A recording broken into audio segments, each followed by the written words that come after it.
시청자 여러분 안녕하십니까? CNB 집중토론의 주정민 교수입니다. 장마 후 찾아온 무더위에 전국이 폭염으로 펄펄 끓고 있습니다. 급격한 도시화의 부작용인 도심 열섬 현상이 올여름 기록적인 폭염과 맞물리면서 도심을 더욱 뜨겁게 달구고 있습니다. 비단 광주만의 문제는 아니지만 무더위가 지속되면서 도심 열섬으로 인한 폭염 피해가 점점 커지고 있습니다. 그래서 오늘 집중토론에서는 광주 지역의 열섬 현상을 줄이고 예방할 수 있는 방안은 무엇인지 전문가들 모시고 함께 토론하는 시간을 마련했습니다. 이 시간 토론을 위해서 세 분 전문가 모셨습니다. 먼저 나정화 광주시청 기후대기과 주임 나오셨습니다. 안녕하십니까. 네, 반갑습니다. 다음은 김종필 광주 환경운동연합 팀장 나오셨습니다. 네, 안녕하십니까. 네, 반갑습니다. 네, 마지막으로 오병철 국제기후환경센터 책임연구원 자리에 함께 하셨습니다. 네, 안녕하세요. 예, 반갑습니다. 네, 오늘 저희가 이제 폭염, 열대야, 온난화 현상 등등에 대해서 얘기를 할 텐데요. 예, 요즘에 이제 열대야로 밤잠을 설치는 분들이 많습니다. 그 여러 가지 이유가 있겠지만 도심 열섬 현상 때문이다 이런 진단이 많습니다. 그래서 먼저 열섬 현상이 무엇인지 또 열섬 현상을 일으키는 원인은 크게 어떤 것들이 있는지 먼저 짚어보도록 하겠습니다. 오병철 연구원님, 네. 좀 말씀 좀 해주시죠. 보통 도시는 도시가 아닌 곳과 기온이 비교되는 어떤 현상들을 우리가 볼 수 있는데요. 예를 들어서 교외 지역과 그 도시 지역에 대해서 기온을 분석을 비교를 해봤을 때 약 3에서 4도, 많게는 7도까지 온도 차이가 발생하고 있는 부분을 확인할 수가 있었고, 이런 내용 자체를 열섬 현상으로 인지하고 있는 그런 연구들이 진행되어 왔습니다.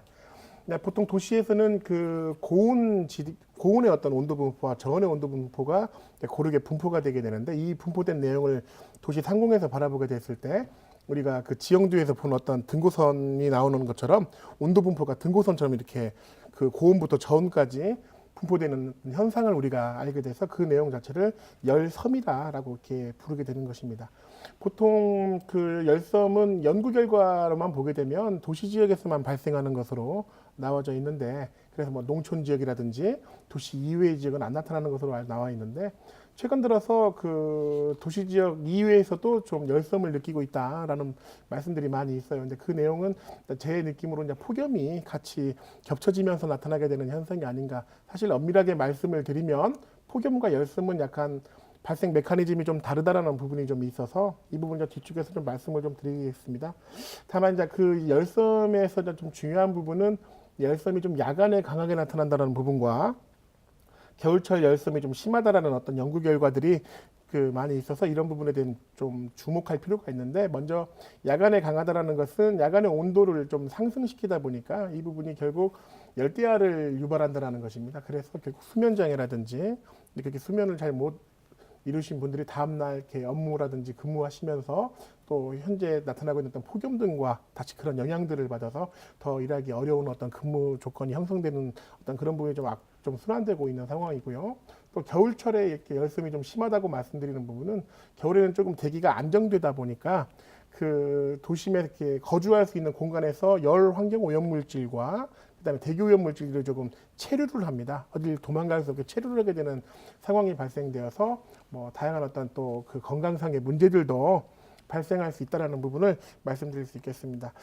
그래서 이 열섬의 이제 주요 원인을 보게 되면 이제 많은 분들께서도 말씀을 하고 계시는데, 급격한 도시 개발이다. 그 다음에 그 개발이 어떤 좀 그 도시 환경을 고려한 어떤 개발이 아닌 좀 개발 일변도의 어떤 그런 접근이었다. 그러다 보니까 인구도 집중되다 보니까 그 인구에 대응하기 위해서 건축물들도 상당히 밀도 있게 지어질 수밖에 없었고, 그 다음에 기존에 가지고 있었던 어떤 그 녹지 공간이라든지 수변 공간도 다 그런 부분을 훼손하면서 다시 그 인간이 살 수 있는 거주 공간을 형성할 수밖에 없었다. 그런 부분이 있고, 그 다음에 그 인간들이 살아가기 위해서 필요한 어떤 그 정주 공간이 또 필요할 거 아니겠습니까? 예를 들면 도로라든지 어떤 다양한 어떤 그 사회 시설들이 나타나게 되면서 이 시설들 자체가 보통 콘크리트로 구성된다든지 도로는 아스팔트로 구성된다든지 이런 부분들이 사실 태양열 복사 에너지를 아주 잘 가지고 있을 수 있는 어떤, 즉 열 용량이 큰 어떤 물질들이거든요.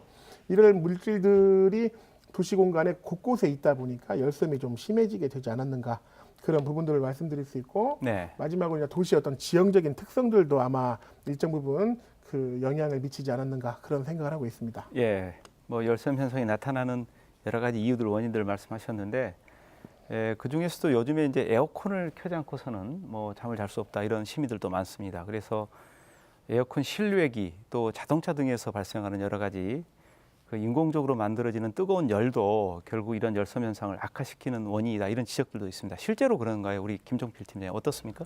네, 2014년부터 17년까지 에어컨 관련된 이제 업계에서 추산한 판매 대수를 보면 대략적으로 약 4, 5년 사이에 에어컨만 이제 1,000만 대가 판매하게 되거든요.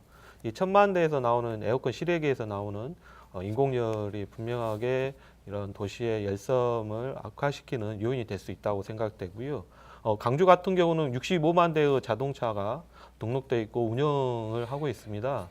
그래서 65만 대에서 나오는 이 대기가스와 열이 에어컨 실외기와 함께 인공 그 열을 발생함으로써 도시 열섬 현상을 좀 악화시키는 부분이 있지 않나라는 생각을 하고 있습니다.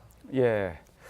예, 앞에서 우리 오병철 연구원께서 이제 지형적인 특성도 작용한다 이런 말씀하셨어요. 근데 이제 대표적으로 우리가 지형 때문에 이런 온난화 현상 또 열섬 현상이 발생하는 지역을 대구라고 우리가 예를 들고 있는데 우리 광주도 열섬 현상 영향을 가장 많이 받는 도시다 이런 또 얘기들이 있습니다. 이게 지형적인 특성 탓인지 혹은 다른 원인들이 있는 것인지 우리 나정아 주무관께서 좀 말씀해 주시겠습니까? 네. 좀 전에 오병철 박사님께서 말씀하셨듯이 지형적인 요건도 당연히 있는 것이고 이제 저희 쪽에서 판단하기에는 도시 열섬이 도시 온도가 외곽 지역보다 3 내지 4도씩 높은 것을 말하고 우리시뿐만 아니라 요즘에는 대부분의 도시에서 발생하고 있는 현상입니다. 열섬 현상은 도시화로 인한 인공 건축물과 불투수층 증가, 인공열 등에 기인하고 특히 자동차, 아스팔트, 콘크리트 포장, 아파트 증가가 원인으로 꼽히고 있습니다. 우리 시의 아파트 비율을 보면 64.7%로 전국 평균의 50.5%, 광역시 평균의 57%보다 약간 높은 편입니다. 그래서 우리 시는 친환경 자동차 보급 확대와 물순환 도시 시범 사업, 그린 인프라 확충 등을 통해 열섬 현상 최소화에 최선을 다하고 있습니다. 네. 지형적인 특성이라는 어떤 그런 부분에 대해서 예로부터 보통 그 도시는 그 분지 지형에 많이 그 도시가 입지를 하게 되죠. 그 이유는 그 평평하니까 도시를 건설하기 좋았다라는 이유도 있고, 그다음에 그 도시 외곽을 산으로 둘러싸고 있다 보니까 외부로부터 어떤 공격을 방어할 수 있는 어떤 지형적인 유리함이 있기 때문에 그런 부분을 선택했다라고 생각이 됩니다. 지금 열섬을 겪고 있는 대표적인 도시가 이제 말씀해 주셨던 대구라든지 우리 광주, 그다음에 위에 있는 전주 이런 부분이 열섬을 상당히 심하게 겪고 있는데 이들 지형의 어떤 대표성을 보게 되면 뭐 특이점을 보게 되면 어떤 그런 지형적으로 분지 지형에 위치하고 있다라는 어떤 그 공통점을 좀 우리가 확인할 수가 있죠. 네, 다만 제가 지형을 말씀드린 이유가 이들 어떤 지형 중에서 광주광역시가 그 태양 복사 에너지 즉 일사량을 제일 많이 받는 도시라는 것입니다. 광역시 중에서는 제일 많이 받고 그 한반도 해가지고 내륙권, 제주도를 빼고 내륙권으로 볼 때는 목표가 제일 많이 받는 것을 그 대한민국 그 신재생 에너지 자원지도를 통해서 우리가 확인할 수가 있었습니다. 도시마다 이렇게 여러 어떤 그 분지가 있겠는데 이런 그 분지 안에서 그 분지 안에 그 가운데 보면 이제 그 분지가 하나 낮아지는 부분 그런 곳에 보통 건물들 도심이 이제 형성되게 되죠. 이런 부분은 예를 들어서 외부에서 바람이 불어오게 되더라도 다양한 어떤 그 장애 요소가 건물들로 인해서 장애를 또는 방해를 받게 되어서 풍속이 낮아진다라든지 또는 그 공간들 자체가 뭐 인공 구조물로 형성돼 있죠. 예를 들어 뭐 콘크리트라든지 아스팔트 그런 걸로 형성돼 있다 보니까 그 습도가 좀 낮아지게 되는 어떤 공통적인 어떤 특징이 나타나는데 광주시도 그런 어떤 특징들이 나타난다. 이게 바로 지형적인 특징이 조금 반영되어 있는 부분이 아닌가라는 부분을 말씀드리고 싶고 다음은 그 방금 나정아 주님께서 말씀 주신 것처럼 개발에 관련되어 있는 부분을 주셨는데 그러면 대체 왜 요새 들어와서 광주가 이렇게 더워지고 폭염이 심하고 열섬이 심하냐라는 부분에 대해서 사실 의문을 좀 가지실 수 있을 것 같아서 고민을 해봤는데 제가 판단한 내용은 여하튼 60년대 이후 이제 전국적으로 국토 개발이 활성화가 되죠. 그러면서 서울이라든지 부산이라든지 또는 대구라든지 좀 광역 도시가 먼저 개발의 이제 선두에 서서 나가게 되는데 그들 도시보다라기보다는 광주시가 그들 도시와 개발 속도가 약간 차이가 좀 있었지 않았는가. 우리가 이제 보통 그 서울이나 대구나 부산 같은 경우는 그 개발에 따라서 그 이후에 90년대 중반부터 도시 열섬에 관련되어 있는 부분을 사회적 문제로서 거론을 하기 시작했는데 그 광주광역시 같은 경우는 아직 그 시점에서는 열섬에 대한 부분을 얘기하지 않았다라는 부분이 있었습니다. 다만 한 15에서 20년 전부터 뭐 상무대, 즉 녹지 공간이 상당히 울창했던 상무대가 장성으로 옮기고 그다음에 뭐 논밭 자연 공간이었던 첨단이 그 개발이 되면서 사실 광주의 지형이 상당히 크게 바뀐 부분이 좀 있었죠. 네. 그러다 보니까 그 결과 2000년대 중반부터 광주시가 열섬을 논의하기 시작하는 어떤 그런 부분이 있었다고 봅니다. 사실 실질적으로 2005년부터 2015년 보게 되면 광주시 평균 온도가 1도씨가 상승하는 것처럼 급격한 온도 상승이 나타나는 것이 이러한 어떤 그 상무대라든지 첨단 어떤 주요 지형의 어떤 큰 변화에 따른 도시환경 변화와 연관이 있을 것으로 생각이 됩니다. 그래서 결론을 짓자면 만약에 광주시도 먼저 이런 개발이 뭐 60년대에 같이 있었다면 이런 어떤 열섬이라든지 폭염이 진작부터 더 가열차게 있었을 수도 있었다. 그런 부분을 말씀드릴 수 있겠습니다. 예, 뭐 지형적 특성 그리고 급격한 도시 개발 이런 것들이 중요한 원인이다 이런 말씀하셨는데, 그래서 이제 최근에 그 광주 지역 도심 열섬 현상을 파악하기 위해서 거점별로 이렇게 기온을 측정한 결과가 나와 있습니다. 그래서 어느 지역에서 열섬 현상이 뚜렷하게 나타났는지 이런 것들이 좀 보이는데 이 부분 이 결과에 대해서 우리 김총필 팀장님 좀 말씀해 주시겠습니까? 네, 이 부분은 이제 뭐 전문가신 옆에 오병철 박사님이 계시는데요. 공간적으로 좀 보면 그 사람들이 많이 몰려 있는 이제 택지지구라든지 그다음에 공장 산업 활동이 활발한 이런 산업지구에 대체적으로 상대적으로 좀 높게 나오는 부분이 이렇게 관측이 되었고요. 시간대별로 봤을 때는 이제 낮 기온이 이렇게 높아지거나 아니면 일출과 일모 시간에 그다음에 출퇴근하게 되는데요. 그렇게 되면 이제 차량이 많이 이동하게 되는데 그때 관측되는 좀 부분이 열섬이 상대적으로 높게 나오는 결과가 관측되고 있습니다. 네, 오병철 연구원님 좀 보완 좀 해주시죠. 구체적인 내용을 좀 소개해 주시죠. 방금 김종필 팀장님 네. 말씀 주신 내용이 상당 부분 근접하고 있다고 생각되는데요. 저희 이제 국제기후환경센터에서는 2014년, 15년 그리고 17년 3개년도에 걸쳐서 그 광주광역시 도시 전역을 대상으로 해서 아까 말씀하신 거점 지역이라는 어떤 그런 느낌으로 예를 들어서 도로 공간, 그다음에 뭐 주택 공간, 그다음에 상업 공간, 그다음에 산업단지 공간, 그다음에 수변 공간, 녹지 공간 그렇게 구분을 해가지고 그 온도와 습도를 실제적으로 좀 재봤습니다.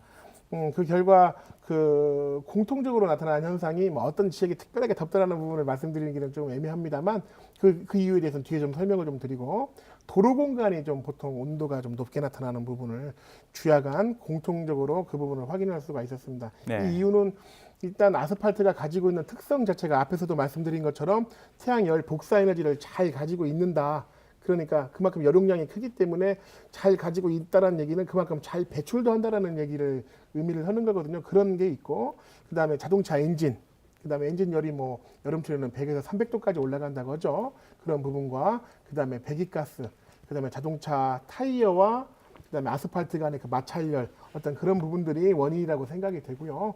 그다음에 이제 산단이라든지 그다음에 주거 상업 공간 등의 어떤 순으로 온도가 좀 높게 나타나는 것으로 확인할 수가 있었습니다. 특이한 점은 이제 지난해 측정 결과로서는 그 주간에 광산구청 주변이 그 측정 개소 중에서 가장 온도가 높게 나왔다라는 부분이 하나가 있었고 야간에는 송정역 앞 도로가 상당히 높게 나왔다. 그 두 가지 특성을 보게 되면 그 아스팔트 공간이라든지 콘크리트 인공구조물이 상당히 그 잘 조성되어 있는 곳으로서 그런 결과가 나타났다고 생각이 되는데 다만 이 측정에는 좀 약간의 이제 한계가 있다라는 점을 좀 인식을 좀 해주셨으면 좋겠는 것이 우리가 그 측정은 어떤 날을 잡아서 어떤 시간에 어떤 포인트에서만 찍다 보니까 그 지점에 그 날에 그 포인트에서의 어떤 값인 거지, 이것이 뭐 매일같이 아니면 여름 한철 전체 기간에 대해서의 어떤 대표값은 될 수가 없다. 그런 부분들을 좀 이해를 해주셨으면 좋겠고, 이에 대해서 이제 센터는 좀 이를 좀 보완할 필요가 좀 있겠다. 그래서 좀 더 공간에 대한 그 기온 분포를 좀 확인할 필요가 있겠다 해서, 그 실은 이제 작년에 광주 지역을 대상으로 해서 그 여름철 그 기온값과 뭐 바람 어떤 그런 데이터들을 활용한 그 CFD 그 시뮬레이션 네. 그 모의를 한번 해봤습니다. 그 결과를 좀 간단하게 좀 보여드리게 되면, 지금 자 요 부분이 그 주간에 그 여름철 주간에 그 13시에 광주광역시 지형에서의 어떤 온도를 나타나는 건데요. 여기 지금 보게 되면 빨갛게 나타나는 부분들이 지금 약 33도 이상 온도가 나타나는 부분이고, 끝에 파랗게 있는 부분이 바로 그 무등산을 의미하는 것입니다. 이걸 보게 되면 이 지점에서 빨간 지점이 지금 광산구라든지, 그다음에 서구, 그다음에 위쪽에 하남산단, 그다음에 북구 용봉동, 그런 부분들이 전반적으로 열이 높게 나타나는 부분으로서 이 부분이 위로 이제 보게 되면 바로 열섬으로 이해를 해주셔도 될 것 같습니다. 다만 또 하나 재미있는 부분이 이제 이거를 이제 야간에도 한번 해봤는데요. 이게 이제 야간 결과가 됩니다. 야간 결과를 보시게 되면 야간에는 이 빨간 부분이 좀 몰려 있는 부분을 좀 확인할 수가 있습니다. 근데 이 빨간 부분이 그 새벽 5시, 즉 새벽 5시가 주는 의미가 뭐냐면 한두 시간 뒤면 태양이 뜬다라는 얘기거든요. 그러면 그 시간대는 도시 공간에서는 가장 온도가 낮아야 할 시간인데도 불구하고 이 빨간 부분, 이게 지금 25도 이상을 나타내는 건데, 그 우리가 열대야를 보통 25도 이상 그 온도가 지속됐을 때 나타난다고 하지 않습니까? 네. 그러면 이 지역이 새벽 5시에도 열대야를 겪는다면 나머지 지역은 말할 것도 없이 같이 열섬을 좀 열대야를 좀 겪지 않았을까라는 어떤 그런 부분을 좀 추정할 수가 있었습니다. 네. 네. 네, 보여주신 광주시 기온 분포 보니까 이제 이 도심 개발이 진행됐던 곳, 뭐 이런 것들이 주로 이제 굉장히 높은 걸로 나타났고, 나머지 녹지지대가 많은 지역은 좀 낮은 것으로 나타났습니다. 그래서 실제로 광주가 다른 지역에 비해서 녹지 공간이 좁다, 적다, 뭐 이런 얘기도 있습니다. 그래서 이런 것과 열섬 현상과 상관관계가 있는지 좀 궁금해집니다. 우리 나정호 주무관 말씀 좀 해주시죠. 네, 녹지는 우리들에게 다양한 편익을 제공하고 있습니다. 열을 저장하지 않아서 청량감을 제공한다든지, 아니면 빗물을 저장했다가 천천히 증발산하여 대기를 냉각시킨다든지, 대기 오염이나 소음 진동을 완화시키고 시민들에게 때로는 휴식 공간을 제공하기도 합니다. 우리 시의 1인당 공원 면적은 13.54제곱미터로 대구와 서울에 이어 세 번째로 적기는 합니다. 녹지의 기능을 고려할 때 공원 면적이 타 광역시에 비해 협소한 것이 다소 영향을 미칠 수는 있으나, 폭염이나 열섬 현상은 지형, 기상 여건 등 다양한 인자들에 의해 발생하는 것이므로 단지 녹지 공간만으로 단정할 수는 없을 것입니다. 네. 뭐 다른 여러 가지 요인도 있겠지만 또 녹지 공간이 분명히 중요한 역할을 하는 것은 사실인 것 같습니다. 우리 김종필 팀장님 좀 말씀 좀 해주시죠. 네, 앞서 이제 주무관님이 말씀해 주셨는데요. 조금 그 부분에 대해서는 좀 면밀히 좀 볼 필요가 있을 것 같습니다. 그러니까 도시공원 그러니까 비율이 1인당 비율이 이제 13% 정도 되는데, 실질적으로 도시공원 조성률로 보면 법적으로는 이제 권장 면적이 6제곱미터이거든요. 근데 지금 광주는 조성된 비용으로 보면 5.78% 정도밖에 안 됩니다. 그래서 좀 더 그 부분에 대해서는 조금 좀 면밀하게 더 좀 반영을 해야 될 것 같고요. 7대 특광역시 기준으로 했을 때 녹지율은 2년 전 기록을 보면 7개 특광역시 중에 6위를 차지하고 있거든요. 그다음에 그 비율도 그 전에는 1등이었는데 지금 계속 떨어지고 있는 상황입니다. 이 부분은 확실하게 물론 인공 구조물이 이제 증가와 함께 녹지율, 앞에서 오 박사님께서 말씀하셨는데 택지지구라든지 이런 것들이 도시에서 확대되고, 그런 과정에서 녹지가 이제 훼손되는 부분에 있어서 분명하게 그 이 녹지 부분은 도시 열섬에 직접적인 영향을 주고 있다고 저는 이제 생각하고 있습니다. 예, 뭐 말씀 들어보니까 녹지 공간을 좀 확대하는 그런 노력도 함께 진행돼야 될 필요성 분명히 있어 보입니다. 네, 그런데 이제 문제는 이 열섬 현상이 지속되면은 지구 온난화를 부르는 그런 원인으로 중요하게 작용한다 이런 결과들이 있습니다. 이 열섬 현상과 온난화의 상관관계 어떤 관계가 있는지 우리 오병철 연구원님 좀 말씀해 주시겠습니까? 죄송합니다. 열섬 현상과 지구 온난화에 대한 어떤 상관관계를 가장 잘 표현할 수 있는 내용 중에 하나가 바로 나비 효과라고 생각이 됩니다. 그러니까 나비 효과가 계속해서 반복되고 또 반복되고 더 심해지고 또 반복되고 그런 부분이 나타나는 거라고 말씀드릴 수가 있겠는데요. 간단하게 이제 예로서 말씀을 드리자면 우리가 이제 덥게 되면 여름철에 더우면 그 건물 안에서는 당연히 이제 냉방기를 돌릴 수밖에 없는 상황이 오게 되겠죠. 그러면 냉방 에너지를 사용하다 보니까 냉방 에너지 사용에 따른 온실가스 배출량이 증가가 될 것이고, 그다음에 냉방기를 돌린다라는 것은 그 냉방 차가운 바람을 만들어내기 위해서 실외기는 어마어마한 뜨거운 바람을 내보내게 되는 상황이 되죠. 그러면 도시 공간에 뜨거운 공기를 내보내게 되면 도시 공간은 그로 인해서 다시 기온이 상승하게 될 것이고, 즉 온실가스 상승으로 인해서 지구 온난화가 심화가 될 것이고, 그다음에 실외기의 뜨거운 배열로 인해서 도시 기온이 상승하게 될 것이고, 이 부분이 다시 그대로 반복이 됩니다.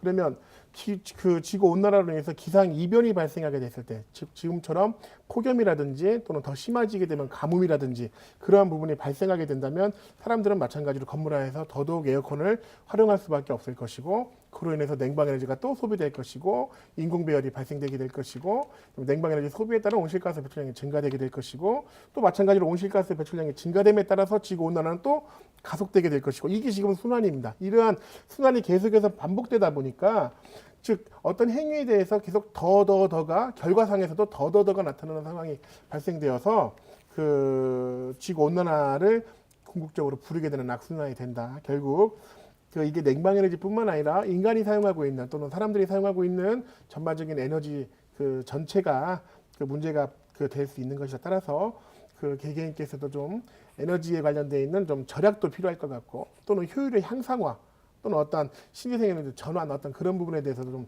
전반적으로 좀 고민하고 같이 참여해주는 어떤 그런 부분이 필요할 것이라고 생각을 하고 있습니다. 네, 뭐 악순환의 고리에 대해서 말씀하셨는데 듣고 보니까 계속 그런 것들이 증폭될 수밖에 없는 그런 구조가 형성돼 있지 않나 이런 생각이 드는데 우리 김정필 팀장님 좀 보완 좀 해주시죠. 네, 네, 이제 전기 소비를 말씀을 하셨는데요. 우리가 쓰는 전기의 상당 부분이 이제 석탄 화력 발전에 의해서 전기가 이제 사용하고 있거든요. 앞서 말씀하신 것처럼 우리가 가지고 있는 어떤 전자제품이나 냉난방기를 사용하게 되면 거기에 대한 전력을 사용할 수밖에 없고, 아직 한국은 석탄 화력 발전의 의존도가 높기 때문에 그렇게 되면 석탄 화력 발전을 더 뗄 수밖에 없는, 가동할 수밖에 없고, 거기에서 발생하는 이산화탄소와 관련된 여러 가지 대기 오염 물질이 더 증가하게 되고요. 그에 따라서 온실 효과가 또 악영향에 미치게 되는 이런 악순환이 다시 한번 또 그 고리를 형성하게 된다고 저는 생각하고 있습니다. 네, 그런 악순환의 고리를 분명히 끊어야 되는데 그것들을 어떻게 해결할 것인지는 우리 뒷부분에 가서 한번 논의를 해보도록 하고요. 열섬 현상이 또 하나 문제를 야기하는 게 더스트 돔이라는 현상, 추가로 동반할 수 있다 이런 지적들이 있습니다. 이 더스트 돔 현상이 어떤 것들이고 또 왜 이게 발생하는지 우리 오병철 연구원님 좀 말씀해 주시겠습니까? 네네. 더스트 돔은 말 그대로 이렇게 먼지가 도심 상공에 이렇게 돔처럼 덮여 있는 어떤 그런 형상을 말을 하는 건데요. 자, 원래는 초창기 열섬이 논의되었을 때는 이게 바람이 거의 없는 겨울철에 많이 발생하는 어떤 그런 문제로 인식이 되었던 부분입니다. 보통 이제 열섬이 발생하게 되면 주변의 어떤 도시 공간에 있어서 어떤 열 환경이라든지 또 열 오염 물질이라든지 이런 열 오염 물질 안에 뭐 자동차 매연이라든지 또 어떤 다양한 어떤 뭐 질소 산화물이라든지 어떤 그런 부분들의 어떤 대기 오염 물질들이 같이 포함이 되어서 체류를 하게 되는데요. 우리가 이제 알고 있는 부분이라고 생각이 됩니다만, 도시 공간에서 위로 올라가면 올라갈수록, 즉 하늘로 올라가면 올라갈수록, 즉 대륙권 이상으로 올라가면 올라갈수록 온도가 좀 낮아지는 부분에 대해서는 알고 계실 거라고 생각합니다. 보통 100m 올라가는데 1도씩 온도가 내려가게 되는데, 기본적으로 이 내려가게 돼서 상층부는 좀 차가운 공기가 유지를 하고 있다는 부분으로 이해를 해주신다면, 도시 공간에서 발생한 어떤 그런 열섬으로 인해서 뜨거운 공기는 예를 들어서 좀 가볍습니다. 그래서 공기의 분자 활동도 좀 커지고 해서 위로 상승을 하게 됩니다. 이렇게 부력이라든지 대류 현상이라는데 그런 부분으로 위로 상승을 하게 되면 그것이 위에 상공에 있던 차가운 공기와 만나면서 그 온도가 좀 내려가게 되고 그다음에 이 차가운 공기가 머물러 있는 게 아니라 이렇게 흐르고 있는 거기 때문에 그 도시에서 올라온 뜨거운 공기가 가지고 있던 어떤 대기 오염 물질도 좀 상공으로 좀 확산시키는 어떤 그런 역할도 하고 있습니다. 그렇게 되면서 올라갔던 공기가 다시 식어서 내려오게 되는 부분, 이 부분이 바로 이제 도시에 있어서의 그 순환의 어떤 그 시스템이라고 이해해 주시면 될 것 같은데, 근데 이제 겨울철이 되게 되면 이 어떤 상황들이 좀 역전이 되죠. 즉 그 아래서부터 뜨거워서 위로 올라가면서 차가워져야 되는데 아래가 차가워지고 일정 부분이 뜨거워지고 다시 차가워지는 현상. 이 뜨거워진 이 공간이 바로 열섬 그 아까 말씀하신 더스트돔이 생기는 부분인 겁니다. 그래서 차가운 공기가 위로 못 올라가고 뜨거운 공기 안에 갇혀 있는 상황이 되고 이 차가운 공기는 점점 갇혀 있다 보니까 그 어떤 대기 오염 물질이라든지 어떤 그런 그 인체에 안 좋은 부분들이 점점 증가되게 되는 어떤 그런 현상들이 발생하게 되는 겁니다.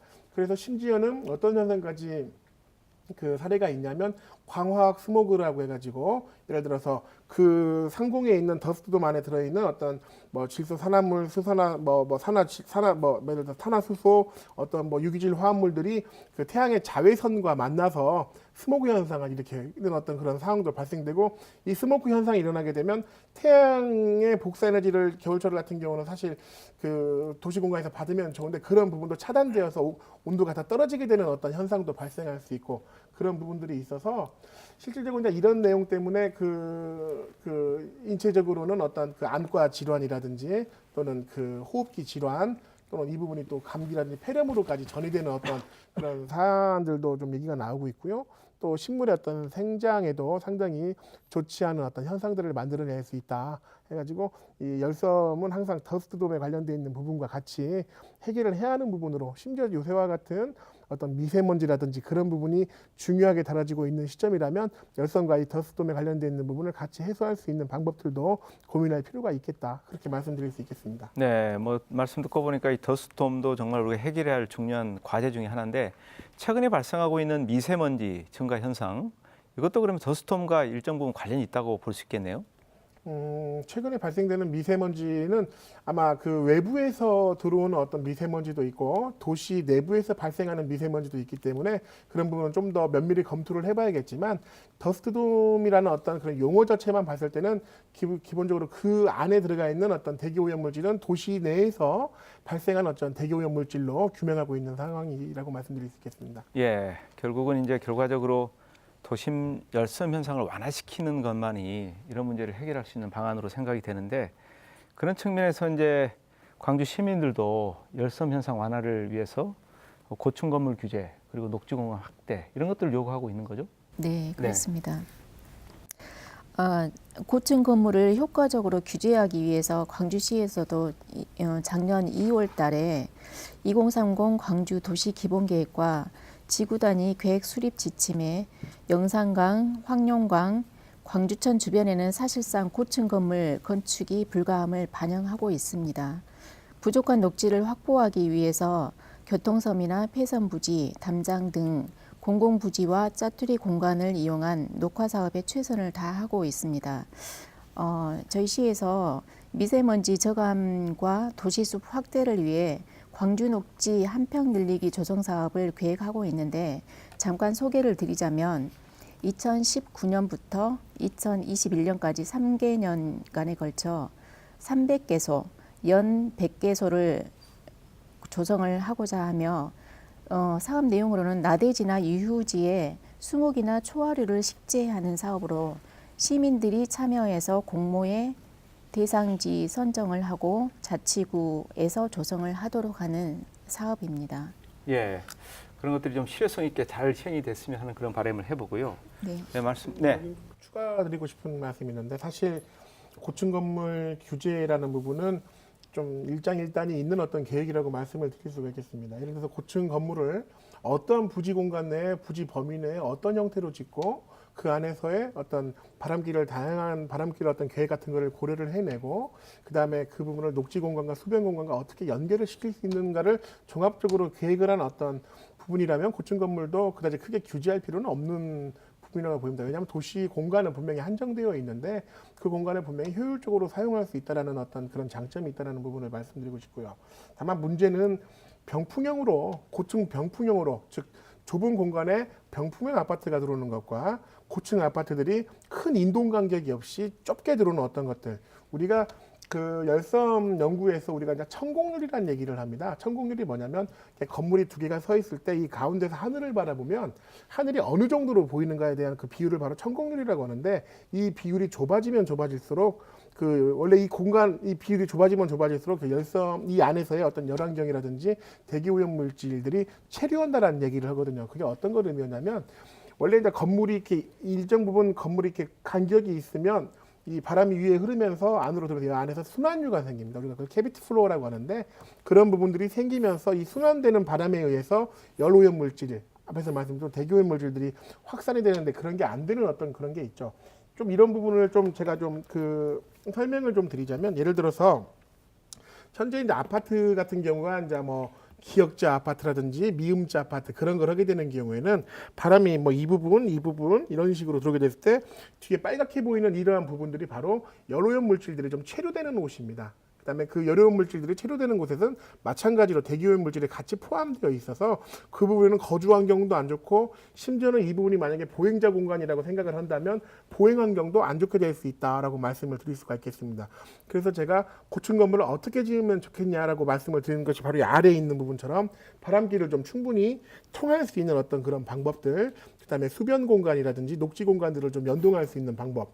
예를 들어서 수변 공간 같은 경우는 지금 요게 지금 강변이라고 했을 때 강변 바로 앞에 아까 나정화 주님께서 하천변에서는 건물을 못 짓게 됐다고 말씀드렸는데 그게 정말 좋은 정책이라고 말씀드릴 수 있는 것이 예전에는 이런 식으로 뭐 우리가 소위 말하는 뭐 리버사이드라든지 어떤 뭐 아파트에 뭐 프리미엄을 준다라든지 그런 어떤 이유로서 아파트 공간의 조망권을 확보하는 어떤 형태로 이런 식으로 지었는데 이렇게 되게 되는 경우에는 하천이라는 것은 상당히 좋은 냉기류 발생원임에도 불구하고 그 바람이 그 뒤쪽에 있는 도심들은 그 바람을 영향권에서 벗어나게 되는 상황. 그래서 열섬이 심하게 되는 경우. 그래서 방금 나정화 주임께서 말씀하신 그 내용 도시계획이 광주시 도시계획이 이렇게 바뀌어가고 있다라는 지금 말씀을 주신 겁니다. 마찬가지로 이 하천변에서 들어오는 바람을 이렇게 막는 식의 어떤 형태가 아닌 이 부분을 충분히 바람길을 고려하고 그 안에서 녹지 공간을 형성해 나가면서 진행을 시킨다면 바람길을 활용한 어떤 부분도 충분히 가능할 수 있을 것이다라는 부분을 말씀을 드리겠습니다. 예. 또 괜찮으시다면 또 한 네. 가지를 좀 말씀드리는 게 제가 이제 어제 대구를 갔다 와서 느낀 건데요. 대구는 그 아시다시피 상당히 많은 양의 어떤 가로수 사업을 했죠. 녹지 공간 관점에서 말씀을 드렸을 때 그게 이제 열섬을 미리 인지를 하고 겪고 있었기 때문에 그런 부분을 접근했다고 저는 생각을 합니다만 그 가로수가 혹시 기회가 되시면 한번 대구를 한번 가보셨으면 좋겠는 게 광주의 가로수를 보시고 그다음에 대구에 가서 가로수를 한번 보셨으면 좋겠어요.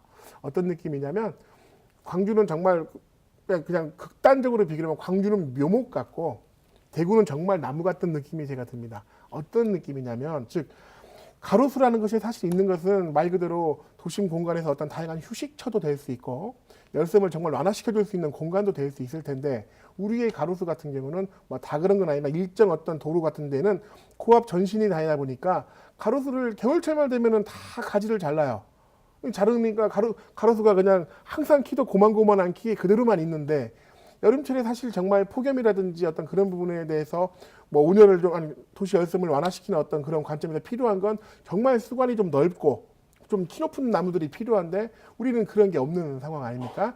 그런 부분에 대해서도 분명히 고민을 하고 어떻게 관리를 해야 할지에 대한 부분도 같이 고민을 좀 해줬으면 좋겠습니다. 마지막으로 이 녹화를 우리가 이제 녹지 공간에 대한 어떤 그 접근법을 계속해서 고민을 하면서 한 가지 얘기만 하고 항상 잘 시행이 안 되고 있는 부분이 바로 건축물에서의 어떤 녹화, 즉 옥상 녹화라든지 또는 건물 뭐 벽면의 어떤 녹화라든지 어떤 그런 부분들을 좀 가열차게 좀 추진할 필요가 있지 않을까. 이 부분도 마찬가지로 인식 향상에서 이 인식의 어떤 향상적 과정에서 좀 접근되어져야 할 부분인데 사실 제가 그 중앙정부 회의를 가다가 이런 얘기를 들었어요. 그 작년에 그 남구에서 아파트에다가 벽면 녹화 사업을 좀 지원을 해가지고 하려고 했는데 그 아파트 주민들이 일정 부분 찬성을 하고 일정 부분 반대를 하는 어떤 그런 상황. 근데 결국 그게 무산이 됐다라고 얘기를 들었습니다. 그 이유가 뭐였냐면 아파트 프리미엄이 떨어진다. 즉 가치가 떨어진다. 즉 경제적 가치를 그 환경 보존과 삶의 터전을 어떻게 꾸려나가는 어떤 그런 가치를 넘지 못하는 상황이, 즉 경제적 가치가 더 우선이 되는 어떤 그런 상황이 됐다라는 부분을 생각하게 됩니다. 사실 이게 인식에 대한 어떤 그런 좀 미진한 어떤 그런 이해도 때문에 온 거라고 보는데, 사실 열섬이나 폭염에 의해서 발생되어지는 어떤 피해는 민간에서 입고 있다는 걸 절대 잊으면 안 되고, 행정이 아무리 다양한 어떤 정책들을 제시를 해주더라도 분명히 거기에 대해서 소외받거나 배제받는 어떤 계층들이 있을 거라는 겁니다. 그러니까 그런 부분에 대해서 좀 고민을 하시고 시민분들께서도 같이 참여하셔서 진행할 필요가 있지 않을까, 그런 생각을 해보게 됩니다. 네, 말씀 듣고 보니까 도시계획 또 도시 설계 단계부터 이런 부분을 고려해서 규제가 필요해 보입니다. 그런 것들 위해서는 어떤 조치들이 필요하다고 보십니까?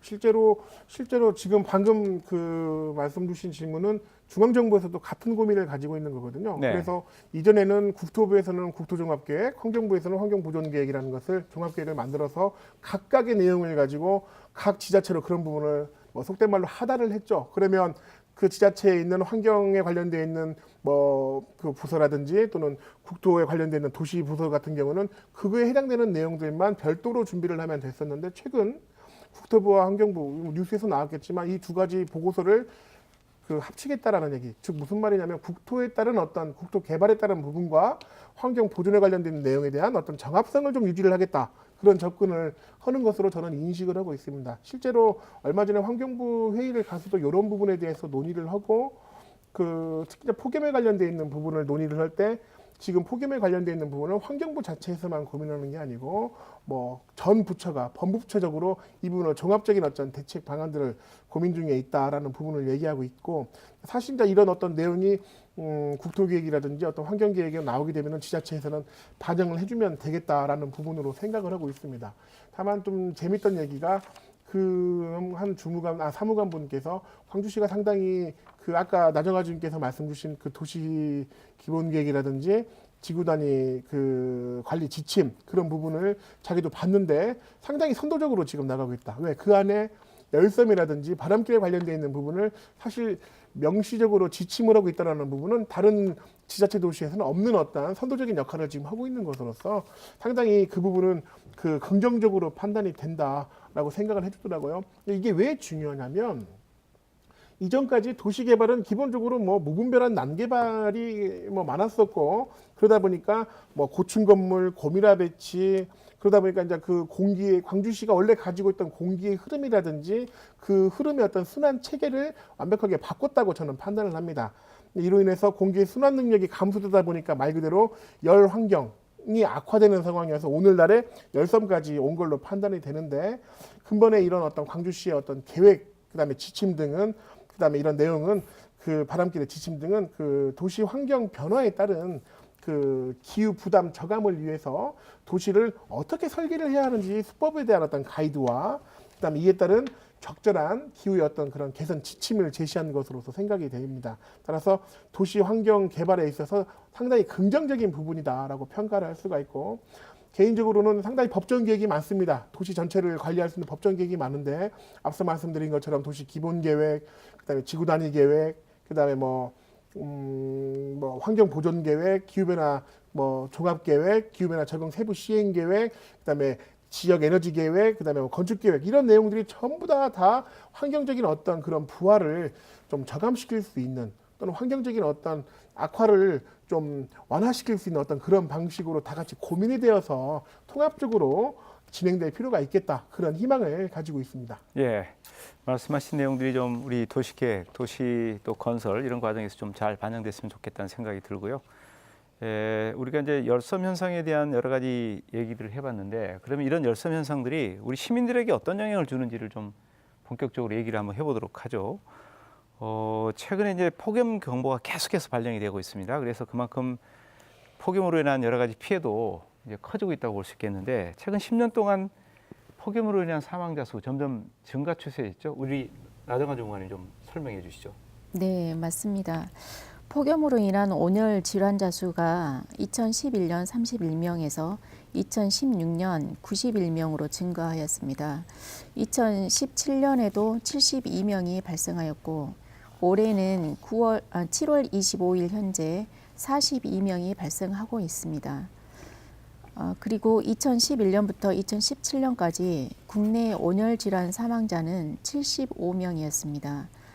2015년 이후 두 자릿수가 계속 이어지고 있는 것입니다. 네, 뭐 이제 폭염 피해가 계속 증가하고 있는데 문제는 이제 65세 이상 고령층 이런 분들이 굉장히 폭염에 취약합니다. 그래서 이분들에 대한 대책이 필요한데 우리 광주 전남 보면은 고령화 추세가 굉장히 급속하게 진행이 되고 있어요. 그래서 그만큼 폭염에 취약한 지역이다 이렇게도 얘기할 수 있을 것 같습니다. 그래서 앞으로도 이제 이런 폭염과 관련된 사회적 비용도 굉장히 늘어날 것 같은데 이 부분 우리 김종필 팀장 어떻게 보고 계시는지 좀 말씀 좀 해주시죠. 네, 폭염에 의해서 직접적인 이제 예방과 치료를 위한 이런 비용도 들겠고요. 중요한 것은 이제 폭염을 완화시키는 이런 사회적 비용이 정말 많은 비용이 들 것 같은데요. 특히 앞서 많이 얘기했던 것처럼 어떤 이런 사회적인 시스템 자체를 좀 바꿔야 되는 부분이 매우 크기 때문에 예를 들어서 자동차를 효율적으로 바꾸고 도시 공공 대중교통 중심으로 바꾼다든지 건물의 에너지 효율을 바꾼다든지 이런 사회 시스템이나 체계를 바꾸기 위해서는 굉장히 많은 사회적 비용이 들 것 같고요. 그거는 다른 말로 했을 때 완전히 우리 시민들한테 다시 돌아오는 큰 부담이 되지 않겠느냐 생각을 하고 있습니다. 네, 폭염 이게 이제 온실가스가 주범이다 이런 얘기를 많이 하는데 이게 계속 지속이 되면은 2060년쯤 되면 지구촌 어느 곳에서나 다 폭염이 발생한다 이런 또 예측들도 있습니다. 그래서 폭염이 앞으로 여러 가지 문제들을 야기할 가능성이 큰데 주로 어떤 문제들이 예상이 되고 있는지 우리 김종필 팀장님 말씀해 주시겠습니까? 네, 현재와 같은 이제 추세로 전 세계가 이제 온실가스를 배출하게 되면 이제 적게는 2.6도에서 많게는 4도씨까지 온도 변화가 될 거라는 이제 예상되는 보고서들이 있는데요. 특히 이런 기후 변화에 의해서 폭염뿐만 아니라 이제 대홍수라든지 대가뭄이라든지 이런 것들이 발생하게 되고요. 폭염 같은 경우는 이제 세계 간 정부 간 협의체인 IPCC라는 기구가 있습니다. 여기에 보고서에 따르면 10억에서 20억 명의 사람들이 물 부족 현상을 겪는다든지 생물종이 20%에서 30%의 생물종이 멸종하게 되는 부분도 생기게 되고요.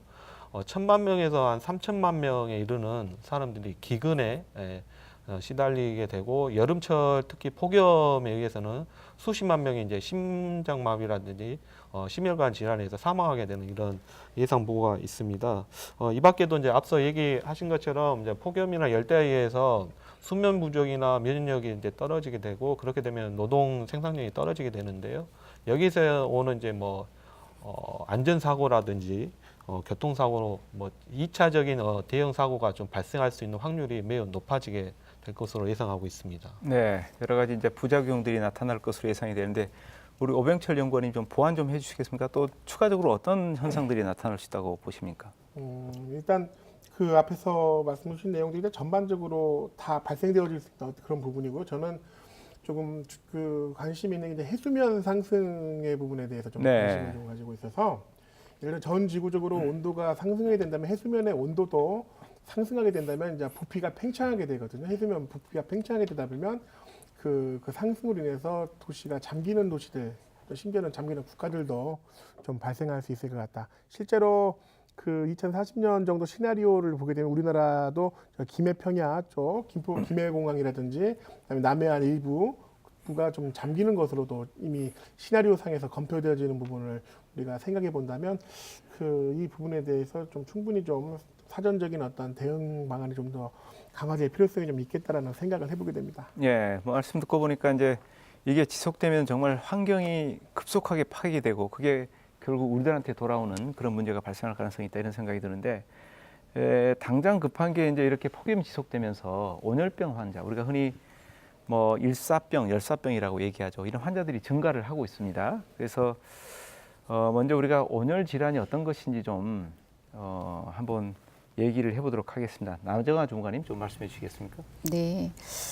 온열 질환이라는 것은 고온 다습한 환경에 노출된 상태에서의 신체 활동으로 인해서 발생하는 모든 질환을 통칭한 것으로서 대표적인 온열 질환에는 열사병, 일사병, 열실신 등이 있습니다.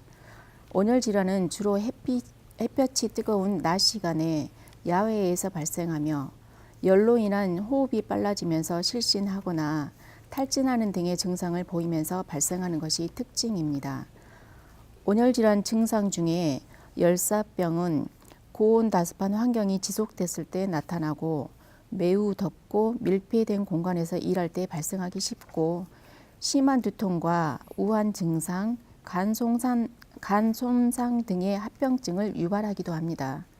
그리고 일사병은 고온 환경과 태양의 직사광선으로 인한 급격한 체온 상승, 과도한 탈수로 인한 체내 수분 부족으로 발생하며 메스꺼움, 어지럼증, 짜증 등의 증상이 해당됩니다. 네, 뭐 현재 같은 기온으로 봐서는 이런 현상이 언제 어디서든 일어날 수 있으리라고 보는데 실제로 이제 야외에서 이런 온열 질환으로 의식을 잃은 환자 발생했을 때 일반인들이 어떤 조치를 취할 수 있는지 우리 김종필 팀장님 말씀해 주시겠습니까? 네, 온열 네. 질환 중에서 이제 대표적으로 열사병과 일사병을 보통 얘기를 많이 하시는데요. 열사병과 일사병을 비교했었을 때 열사병은 매우 위중한 이제 병으로 이제 보건 측에서 이제 분류를 하고 있고요. 열사병에 걸리게 되면 일단은 그늘로 대피를 하고 무조건 바로 그 온도를 체온을 낮추면서 병원으로 이송을 해야 된다라고 권고를 하고 있습니다.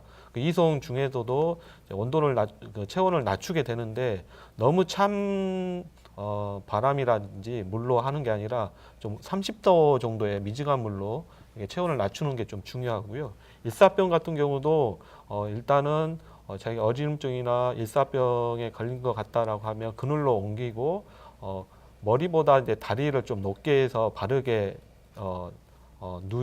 눕혀지고 그 상황에서 좀 더 충분한 휴식을 가지고 물도 섭취하는 방법이 열사병과 일사병에 대응하는 좋은 방법이라고 권고하고 있습니다. 네, 뭐 현재 같은 기온으로는 누구나 온열 질환에 걸릴 수 있다 이런 생각이 드는데 혹시 예방하기 위해서 사전에 뭐 해야 될 조치 같은 게 있으면 우리 오병철 연구원님 좀 말씀해 주시겠습니까? 네. 온열 질환을 예방할 수 있는 부분은 일단 가장 중요한 것은 좀 물을 좀 많이 좀 드셨으면 좋겠다라는 부분입니다. 네. 어느 정도로 많이 드셨으면 좋겠냐라는 거냐면 우리가 갈증이 난다 했을 때 물을 마시는 게 아니라 그냥 습관적으로 좀 이러한 어떤 기후 또는 폭염특보가 발생되면 좀 잡수셨으면 좋겠다라는 생각을 해보게 되고요. 그 다음에 폭염은 기본적으로 자외선과 오존을 동반하게 되기 때문에 뭐 한 10시 이후 그래서 한 3시, 4시까지 즉 태양 고도가 높아지는 그 시간대에는 가급적이면 좀 야외 활동은 좀 안 할 수 있으면 안 하셨으면 좋겠다. 하게 된다면 좀 자외선 차단제라든지 그다음에 꼭 선글라스를 좀 착용을 좀 해주셨으면 좋겠습니다. 이게 그 상당한 안구에 그 영향을 주기 때문에 그런 부분을 좀 고민해 주시면 좋겠고 또 한 가지는 혹시 이제 그 차를 타고 이동을 하시다가 뭐 주차를 하시고 그 안에 뭐 애완동물이라든지 또는 뭐 아이들을 놔두고 방치하시고 그냥 가시는 거 정말 큰 사고로 이어질 수 있기 때문에 그런 부분을 좀 조심해 주셨으면 좋겠고 음식이 좀 쉽게 부패되는 어떤 시기죠. 마찬가지로 폭염 기간에도 그런 부분은 마찬가지 나타날 것 같습니다. 좀 고민을 좀 해주셨으면 좋겠고 그다음에 에어컨을 아주 틀지 말라는 얘기는 아닙니다. 뭐 에너지를 절약해야 된다, 온실가스를 감축해야 된다 그런 얘기 때문에 에너지를 안 틀고 막 버티고 계시는 분들 계시는데 또는 심지어는 뭐 전기세가 얼마인데 해가지고 막 고민하셔가지고 안 하시는 분들이 많은데 지금 사실 그 작년 이후에 좀 그 전기세도 좀 그 수급 체계가 좀 바뀌었죠. 그래서 일정 부분 아마 가정에서도 아마 여유, 뭐 완벽한 여유는 아니겠지만 어느 정도 에어컨을 사용하셔도 문제는 없을 것 같고 얼마 전에 방송 나온 것처럼 에어컨을 좀 스마트하게 사용할 수 있는 방법들 그런 부분들 좀 효율적으로 사용할 수 있는 방법들도 고민하셔서 에어컨 같은 것도 활용해 주시면 좋겠습니다. 다만 또 한 가지 문제는 그 겨울에만 감기에 걸리는 게 아니죠. 그 실내에 예를 들어서 시원한 곳에 계셨다가 바깥에 뜨거운 곳에 나오게 되면 그 온도 차이에서 감기에 걸리시는 부분도 있기 때문에 그 냉열 질환에 관련되어 있는 부분도 오히려 좀 고민을 좀 해주셨으면 좋겠다라는 생각도 해보게 됩니다. 예, 말씀하신 내용들 시민들이 좀 잘 지켰으면 좋겠다는 생각이 듭니다. 예, 그런데 이런 폭염 피해가 이제 우리나라만의 문제는 아닙니다. 전 세계적으로 지금 문제가 되고 있는데 일본의 경우에도 최근 5년 만에 40도를 넘어섰어요. 그리고 우리가 평상시에 이제 이 무더위와 좀 거리가 먼 그런 북유럽 지역에서도 지금 이 폭염으로 여러 가지 문제가 발생하고 있습니다. 그 원인들 뭐 어떻게 보시는지 우리 김종필 팀장님 말씀해 주시겠습니까? 네, 뭐 계속 지금 반복되고 있는데요. 네, 대표적으로 가장 주요 원인이 기후 변화, 온실 효과에 대한 기후 변화라고 저는 생각하고 있고요. 특히 이제 기후 변화, 온실 효과의 이제 주 원인이 이산화탄소를 측정했던 초창기가 280 ppm이었거든요. 지금 현재는 지금 411 ppm으로 거의 1.5배 이상의 이산화탄소 농도가 증가를 했습니다. 전문가들은 이제 400 ppm이 넘으면 이제 심리적인 그 안정성, 기준성 이제 넘었다라고 무너졌다고 생각하고 있는데요. 그만큼 지구에 있는 이산화탄소의 농도가 높아짐으로써 거기서 파생되는 폭염이라든지 폭염뿐만 아니라 기후가 좀 더 극단적으로 발생하게 되는 홍수라든지 가뭄 아니면 어떤 곳은 사막 지역에 눈이 내린다든지 이런 것들이 전 세계적으로 어떤 특정 지역이 아니라 전 세계적으로 나타나고 있는 것 같습니다. 예. 나정아 총괄님 어떻게 파악하고 계세요? 좀 보충해 주시겠습니까? 네. 네. 앞서 김종필 팀장님께서 말씀하셨듯이 온실가스에 의한 지구 온난화가 그 원인으로 가장 큰 역할을 하고 있다고 봅니다. 지난 100년간은 매 10년마다 0.07도 오르던 기온이 개발도상국이나 저개발 국가를 중심으로 급격한 산업화와 도시화가 이루어지면서 최근 50년간은 평균 기온이 매 10년마다 0.13도씩 상승하여 기온이 약 2배 정도 증가되었습니다. 지난 2015년에는 세계 모든 나라가 참여하여 파리 기후협정을 채택하였고 그 내용으로는 산업혁명 이전보다 이번 세기 말까지 2도씨 이상 상승하지 않도록 조치하고 이와 함께 EU에서는 1990년 대비 2030년까지 온실가스 40% 감축 목표로 우리나라에서는 2030년까지 예상 배출량 대비 37% 온실가스를 감축하기로 공표하였으며 이에 따라 우리 시에서는 국가계획과 연계한 2030 온실가스 감축 로드맵을 수립 중에 있으며 올 연말까지 마무리할 예정입니다. 예, 여러 가지 계획들을 이제 수립하고 계시는데 그런 것들이 정말 시민들이 체감할 수 있을 정도로 좀 제대로 실행됐으면 좋겠다라는 생각이 듭니다. 이제 이 지자체뿐만이 아니고 또 정부에서도 그리고 이제 여러 그 환경단체들에서도 이런 폭염 대책 세우고 있는데 해외 사례를 한번 볼까요? 미국의 북동부 시카고라는 시 여기 이제 적절한 폭염 대책으로 실질적인 재해 규모를 6분의 1로 줄였다 이런 기록도 있습니다. 오병철 연구원님 해외 사례 좀 말씀해 주시겠습니까? 이 부분에 대해서는 제가 명료하게 제가 말씀드린 것보다 오히려 김종필 팀장께서 말씀 주시는 게 좀 더 좋을 것 같은데요. 예. 네. 네, 그럼 김종필 씨가 말씀 좀 해주시죠. 네. 네, 이제 실질적으로 이제 이 통계에 대한 게 측정 방법이나 따라 다를 수는 있는데요. 근데 실질적으로 보면 이제 재해 대책을 이렇게 폭염을 줄이는 효과 중에 하나가 여기는 이제 현상을 줄이는 그러니까 피해를 줄이는 부분인데요. 여기서 말씀하신 것 같이 어떤 교육이나 세미나나 홍보에 의해서 직접적인 이제 사람들에게 미치는 이 피해를 줄이는 노력을 했다라고 지금 생각을 하고 있고요. 실질적으로 우리나라도 앞서 이제 명철 말씀 얘기하신 것처럼 열사병이라든지 일사병 같은 온열 질환을 예방할 수 있는 예방 교육이라든지 아니면 열사병과 일사병에 발생했었을 때 대처하는 응급처치라든지 대응 방안들을 이제 교육을 통해서 다양한 뭐 교육 기구를 통해서 이제 좀 습득하는 게 좋은 것 같고요. 특히 이제 중앙정부나 지방정부 차원에서도 조금 소극적인 방법일 수도 있는데 무더위 쉼터라든지 관련된 그다음에 홍보 활동들이 좀 더 적극적으로 해야 되지 않을까 하는 생각을 가지고 있습니다. 우리가 이제 이 열섬 현상으로 나타날 수 있는 여러 가지 또 문제점들, 대책들 얘기를 해봤는데 그럼 조금 더 구체적으로 대응 방안은 없는 건지 한번 논의를 해보도록 하죠. 앞에서 뭐 여러분들이 말씀하셨습니다마는 열섬 현상을 줄이기 위한 그런 노력들 시급해 보입니다. 그래서 이것을 해결하기 위한 방안들 어떤 것들이 있을까요? 우선 뭐 개괄적으로 좀 말씀을 해주시죠. 오병철 연구원님. 네. 이제 기본적으로 그 많은 전문가분들도 그렇고 오늘 그 패널분들께서도 말씀해 주시는 내용들 뭐 녹지를 조성한다라든지 뭐 대중교통 이용, 자전거 이용, 그다음에 뭐 바람길을 이용한다. 어떤 그런 다양한 말씀들을 주셨습니다. 그런 내용들 도시 공간 안에서 그 구조적인 어떤 접근을 통해서 해결될 수 있는 어떤 방안이라고 생각이 되는데요. 이제 그 사실 그 해결 방안을 위한 시급한 노력은 당연히 중요하죠. 그 부분에 대해서 인지를 하고 조금 더 세부적으로 좀 접근하고 싶은 부분이 바로 사안에 대한 어떤 시급성을 인지는 하고 있지만 그 사안 해결을 위한 어떤 그런 지속적인 노력 체계가 좀 더 중요하지 않겠는가라는 생각을 좀 해보게 됐습니다. 따라서 이러한 관점에서 도시 열섬은 그러면 기본적으로 도시 어떤 그 구조적인 측면 중에서도 시스템 구조적으로 접근할 필요성이 있겠다. 그런 말씀을 좀 드리고 싶고요. 여기서 가장 중요한 건 그러면 도시 열섬에 관련되어 있는 부분을 다양한 도시를 구성하고 있는 어떤 그 이해 당사자들이 어느 정도 인식을 하고 있는가. 그들에게 좀 명확한 인식을 좀 해줄 필요성이 좀 있겠다. 즉 도시 전체가 도시 열섬을 좀 대응해야 한다라는 그런 인식에 기반을 둔 접근이 좀 필요할 수 있겠다라는 생각을 해보게 됐습니다. 따라서 교육이라든지 또는 홍보 또는 캠페인 어떤 모든 수단을 좀 동원해서라도 그 인식의 전환이라든지 인식의 좀 틀을 좀 구성할 필요가 있겠고 이 다음으로 이제 다음 단계로 좀 접근할 수 있는 부분이 뭐냐면 폭염 대응을 위해서 무엇이 중요한지 그다음에 무엇을 서둘러야 하는지 그다음에 무엇이 필요한지 또는 어떤 기반을 만들어 나가야 하는지 이런 부분을 좀 논의하고 그에 관련된 좀 다양한 결과들을 좀 도출해 나갈 필요성이 좀 있을 것으로 생각이 됩니다. 그에 관련되어 있는 부분을 고민하는 것, 그 부분도 하나의 열섬을 대응할 수 있는 시급한 방안 중에 하나일 수 있겠다라고 말씀을 드릴 수 있겠습니다.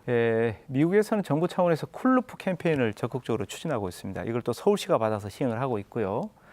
이 쿨루프 캠페인 어떤 건지 또 실제로 실효성이 있는 건지 우리 김종필 팀장님 좀 말씀해 주시겠습니까?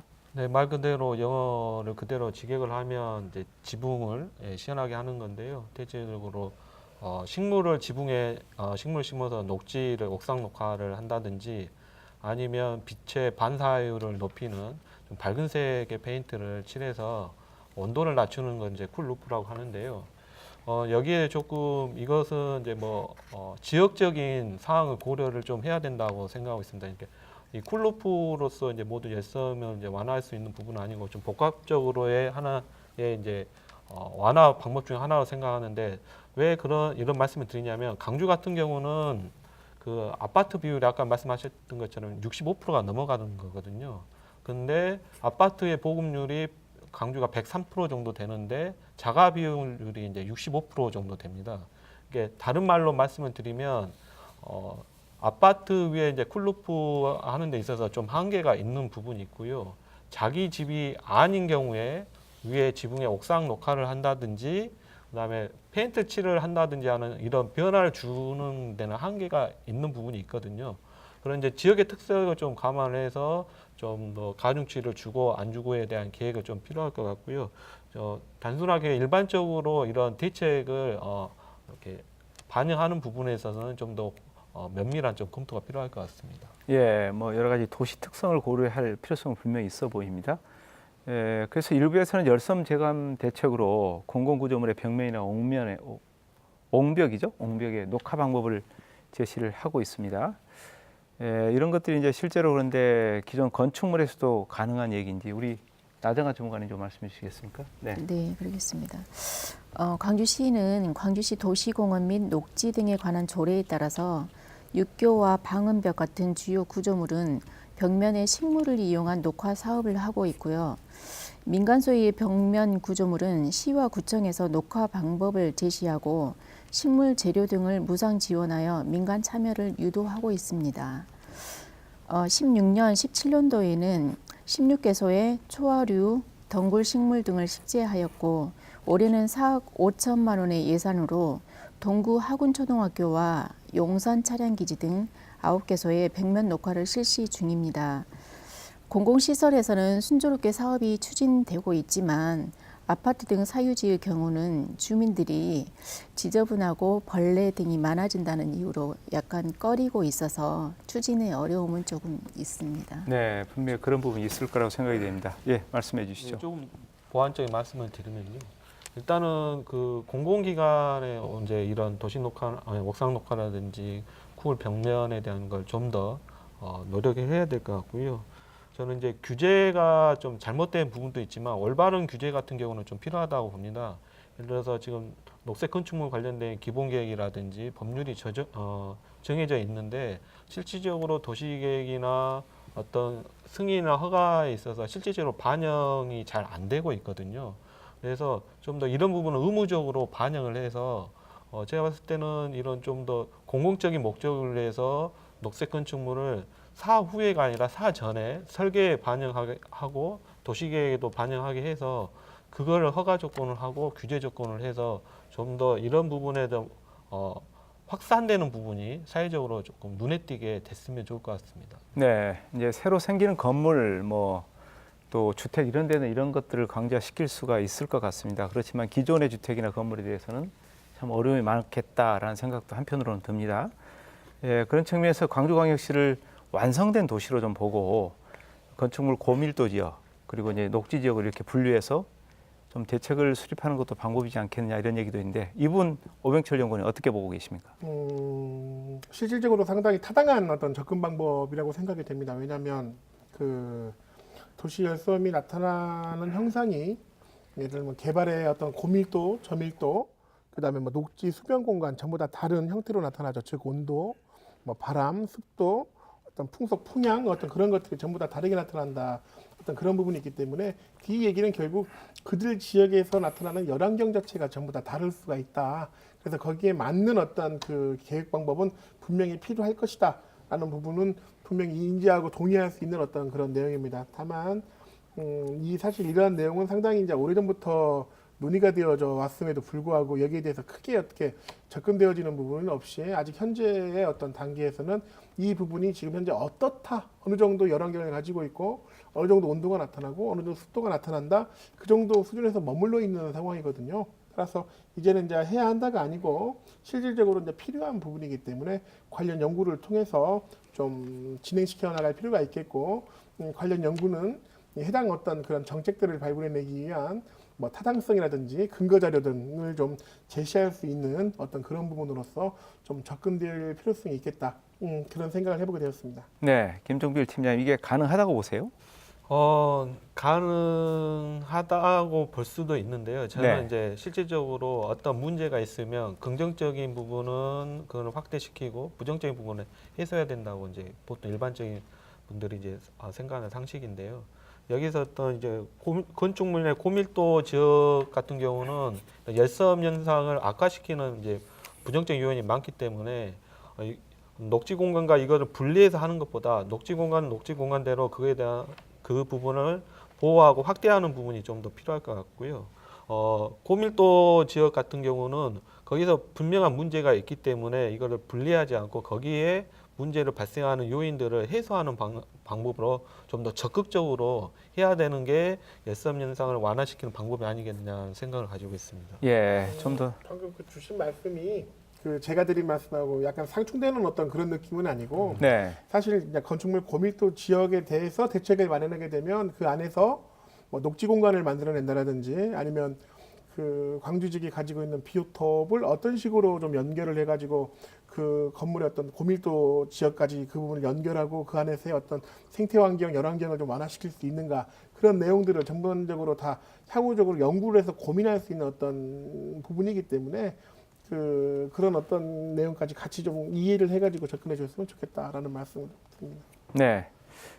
앞에서 이제 오병철 연구원께서 말씀하셨습니다만은 이 도시 열섬 현상 해결 방안 중에 하나로 이 광주천과 무등산에서 불어오는 바람, 이걸 좀 잘 활용하자. 그래서 이제 바람길을 만들어줘야 된다 이런 얘기도 있습니다. 이 부분에 대해서 우리 먼저 나정아 주무관께서 좀 말씀해 주시겠습니까? 예, 어떤 네. 계획들을 혹시 갖고 계시는지. 네. 우선 도시의 바람은 시민들의 체감 온도를 낮추고 오염 물질을 교외로 운반하는 중요한 역할을 하므로 바람길에 많은 관심을 가지고 있습니다. 앞서 규제 부분에서도 말씀드렸듯이 우리 시는 2030 광주도시 기본계획과 지구단위 계획 수립 지침에 따라 바람길의 구체적인 명시에 대해 검토를 많이 하고 있습니다. 주요 내용을 말씀드리면 영산강, 황룡강, 광주천 경계로부터 100m 이내 구역은 종상향을 금지하며 사실상 고층 건물을 짓지 못하도록 하였습니다. 병풍형 아파트도 지향하고 있습니다. 그리고 하천이나 공원에 접하는 구역의 건축물은 폭 10m 이내의 통경축, 즉 바람길을 확보토록 하고 있습니다. 다만 우리 시는 아까 말씀하셨듯이 이미 도시가 형성되어 있기 때문에 단기간에 성과를 기대하기는 어렵지만 장기적으로는 큰 효과가 있을 것으로 보입니다. 현재 시행이 되고 있는데 말씀하신 대로 기존의 건축물 뭐 이런 데는 어쩔 수 없이 지금 그런 부분들의 규제가 불가능한 걸로 보입니다. 이것도 좀 대책이 필요해 보이는데 우리 오병철 연구원님 어떻게 보세요? 네. 방금 나정화 주님 말씀 주신 그 내용이 이제 전반적인 어떤 틀에 바람길 관련되어 있는 어떤 연구를 어떤 계획을 사업을 어떤 식으로 하겠다라는 지침적인 어떤 성격을 가지고 있으시다면 이제 실제적으로 그 바람길에 관련되어 있는 구상안에 관련되어 있는 내용을 좀 세부적으로 좀 검토할 필요가 있지 않나. 지금 현재 그런 단계로 이제 들어가야지 않냐라는 생각을 해보게 됩니다. 우리가 이제 그 흔히 바람길을 얘기를 하게 되면 바람이 통하는 길로만 이해를 하는데 여기서 정말 중요한 건 항상 놓치는 게 외부에서 불어오는 차갑고 신선한 입니다. 즉 차가운 바람이어야 하고 신선한 바람, 즉 깨끗한 바람이 바로 바람길의 어떤 역할을 할 수 있다라는 부분인 것이고 사실 실제 이제 광주광역시처럼 광역 어떤 도시에서는 기본적으로 도시 기후에 관련되어 있는 부분을 상당히 광역적이고 장기적으로 좀 전망을 해서 어떻게 바뀌어 나가는지에 대해서 확인할 필요가 있습니다. 그리고 특히 그 중에서 이 바람길 같은 경우는 특성상 이 광역적인 어떤 또는 광역적인 어떤 그런 부분보다는 오히려 도시의 어떤 공간의 지형적인 부분에 좀 영향을 더 많이 받기 때문에 지역의 어떤 토지 이용이라든지 도시 개발 어떤 특성 등을 고려해서 바람 환경을 좀 분석할 필요성이 있고 그에 관련되어 있는 데이터들을 좀 수집해야 할 필요성이 있다라고 말씀을 드릴 수 있겠습니다. 앞서서 제가 그 광주광역시의 어떤 그 기온 분포에 관련되어 있는 그 CFD로 모의한 데이터를 보여드렸는데요. 사실 이제 그러한 어떤 접근도 이전에 없었습니다만 광주시에서는 영구적으로 마찬가지로 이 바람길에 관련되어 있는 접근도 아직까지는 없었습니다. 이 바람길도 마찬가지로 2000년대 중반 이후에 열섬이 나오게 되면서 열섬 대책으로서 그러면 무엇이 있는가를 그 서칭하다 보니까 나오게 된 단어였거든요. 그래서 바람길에 대해서 중요함은 알겠는데 그러면 광주시 바람길은 무엇이지에 관련되어 있는 연구가 아직까지는 없었던 부분이어서 마찬가지로 저희 센터가 지난해 이 부분을 좀 연구를 해서 오늘 그 결과를 좀 보여드리면서 좀 설명을 좀 드리겠습니다. 지금 아까 앞서 본 그림하고 같은 겁니다. 같은 그림인데 여기 좀 진하게 그 화살표들이 보이고 사실 여기 보이면 좀 이게 클로즈업이 어느 정도 될지 모르겠습니다만 여기 지금 하얀색 선들이 보여요. 이 하얀색 선들이 뭐냐면 이 하얀색 선이 길고 짧음이 바람이 세고 약하고를 의미하는 겁니다. 그 다음에 이 화살표의 방향이 풍향을 의미하는 거고요.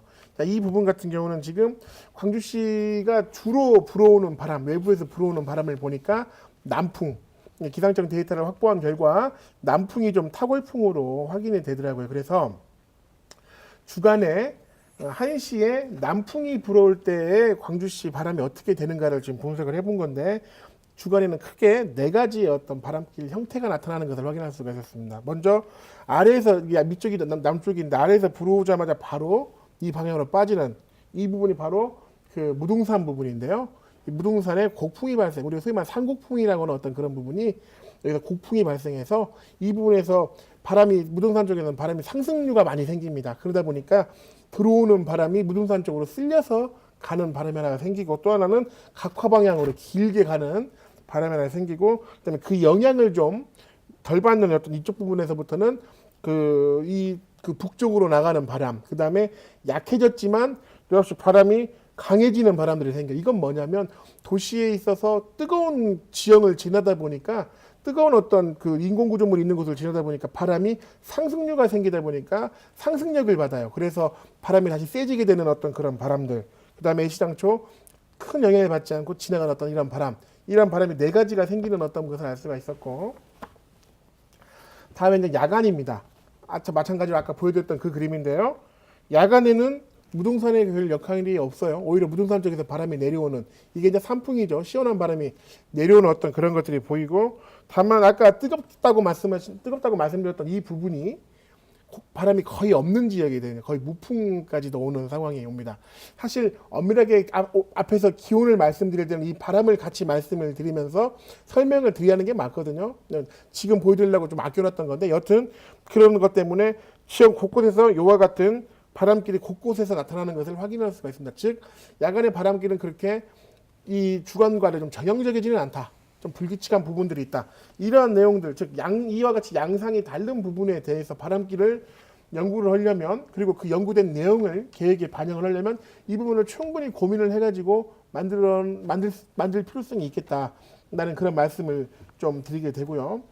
다만 이제 이 부분은 광주시 전역을 대상으로 해가지고 보여드린 바람길 결과이다 보니까 이 이후에 후속 작업이 지금부터는 너무나 중요할 것 같다. 사실 이 정도 스케일, 광주시 전역을 다루는 일단 메소 스케일 말고 지역의 좀 마이크로 스케일, 좀 구단위라든지 마을 단위 어떤 바람길 그 연구가 지금부터는 좀 진행될 필요성이 있겠다라는 부분입니다. 따라서 앞서 말씀드렸죠. 바람길은 뭐 차가운 바람이고 깨끗한 바람이라고. 그래서 그 바람들이 지역에 예를 들어서 어디에서 냉기류가 움직이고 이 움직임이 어떤 형태를 갖추고 있으며, 그다음에 이 움직임으로 인해서 도시 공간에 어떤 열환경에 어느 정도 영향을 주는지, 그리고 이 냉기류가 그 발생되어서 도시의 온열 환경을 조성하는 데 있어서 얼마만큼 또 유지가 될 수 있는지, 어떤 그런 부분을 지역별로 좀 조사할 필요성이 좀 있겠다라고 말씀을 좀 드리겠습니다. 그래서 아까 나정아 주임께서 그 도시계획에서 그런 부분을 고민하고 있다, 지구 단위에서 그런 부분을 고민하고 있다, 상당히 좋은 접근으로 제가 이해를 하고, 그런 부분에서 당연히 그 고민을 해서 바람길 구상하는 도시계획과 또는 지구 단위 계획과 또는 뭐 건축 계획 그런 거와 환경보전 계획도 마찬가지입니다. 같이 맞물려서 접근될 필요성이 있는 것이다라고 말씀을 드리고, 그런 식으로 제가 향후 시에서 구상안을, 바람길 계획안 구상안을 작성하신다면 그런 식의 어떤 접근이 필요할 거라는 부분을 제가 이 자리에서 제안을 좀 드립니다. 예, 말씀 듣고 보니까 이제 특정 지역이라든지 개별 건축물 중심의 어떤 계획보다는 도시 전체 차원에서 바람의 흐름 같은 것을 좀 고려할 필요성이 있다, 이런 말씀이신 것 같습니다. 예, 적절한 말씀이라는 생각이 들고요. 이제 대표적으로 우리가 이 온열 현상이 발생하는 곳, 폭염에 시달리는 곳을 대구를 예를 들고 있습니다. 예, 그래서 이제 대구를 흔히 아프리카처럼 덥다 해서 데프리카 이렇게 부르는데, 최근에는 광주도 똑같다 해서 광프리카라는 말이 나오고 있습니다. 그래서 이 데프리카의 도시인 대구는 실제로 이런 폭염 대비 어떻게 하고 있는지 한번 우리가 짚어보도록 하죠. 김종필 팀장님 한번 말씀해 주시죠. 네, 그 대구는 기존에 이제 온도가 좀 높았다 보니까 앞서도 또 이제 언급이 됐었는데요. 이 도시 열섬에 대한 이제 관심을 좀 빨리 갖게 된 편입니다. 그래서 천만그루 나무 심기도 좀 빨리 진행이 됐고, 도시 녹지 관리에 좀 더 계획적으로 접근하고 빨리 시작한 부분이 있어서 그에 대한 걸 좀 진행하고, 그 결과가 지금 조금씩 나타나고 있다고 생각을 하고요. 특히 이제 쿨로드, 클린로드라는 이제 말로서 표현을 하는데, 도로변이나 아니면 중앙 분리대에 하나의 물이 나오는 어떤 노즐을 설치를 해서 이제 상수도 아닌 이제 중수도의 물을 이제 폭염이 왔을 때 이렇게 도로변에 분사를 해서 도로의 온도를 좀 낮추는 이런 것도 하고 있는 것으로 파악되고 있고요. 쿨링 포드라고 해서 물 자체를 안개처럼 좀 이온화시켜서 좀 뿌리는, 도시에 곳곳에 뿌리는 작업으로 해서 좀 열을 낮추는 이런 정책도 시행하는 걸로 파악되고 있습니다. 예, 대구의 사례도 우리가 좀 참고할 필요성이 있다는 생각이 좀 드는데, 혹시 해외 도시에서는 이런 것들을 어떻게 시행하고 있는지 궁금해집니다. 우리 오병철 연구원님 좀 설명해 주시겠습니까? 네. 사실 이제 폭염에 대응하는 어떤 접근이라든지 그 열섬에 대응하는 어떤 접근이 크게 다를 바가 없다라고 판단이 됩니다. 뭐 이제 한 가지 아까 대구 사례가 나와서 추가를 먼저 우선 하고 말씀을 드리자면, 최근 대구에서 이제 쿨 페이브먼트라고 그 도로를 이제 훌루프처럼 도로의 반사율을 좀 높이는 어떤 그 사업을, 시범 사업을 그 대구광역시 앞에다가 시행했다라는 부분을 제가 어제 대구 국제 폭염 포럼을 가서 듣고 왔다라고 그래서 한번 좀 제가 첨언을 드리고요. 네.